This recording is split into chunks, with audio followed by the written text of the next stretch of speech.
લાઈનમાં ઉભા રહીને પછી ફોર્મ લીધું? નહીં હવે નહીં, કેટલા વાગેથી? લગભગ 7 વાગ્યા પહેલાંની.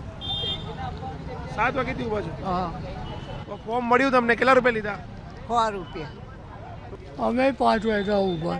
કેમ આટલી વેલા આવી ગયા? હું કરે સિનિયર સિટીઝન હા, ઠંડી નહીં લાગતી? લાગે પણ શું કરીએ. હું સવારે 6:30 વાગ્યાનો આવ્યો છું. કેમ આટલી જલ્દી આવી ગયા? પછી નંબર 6:30 વાગે આવ્યો તો મારો 95 નંબર છે મારો. ઓહ, અને આ મકાન કેટલા રૂપિયા મળી જાય છે? 5:30માં.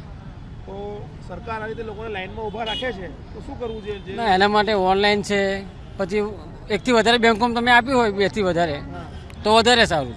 આમ તો આપણે ડિજિટલ ઇન્ડિયાની વાતો કરીએ છીએ, દરેક વસ્તુ આપણે કહીએ છીએ કે ભાઈ એટીએમ પેટીએમના બધા કાર્ડો યુઝ કરવાની વાતો કરીએ છીએ. તો શાના માટે આ જ ફોર્મ તમે લોકો આવી રીતે ઓફલાઈન આપો છો, બેંકની અંદર આપો છો? અમારું બહુ સ્પષ્ટ માંગ છે કે આને ઓનલાઈન થવું જોઈએ, જેથી આ ગરીબ લોકો સવારમાં 4 વાગ્યા સુધી લાઈનમાં ના ઊભા રહે.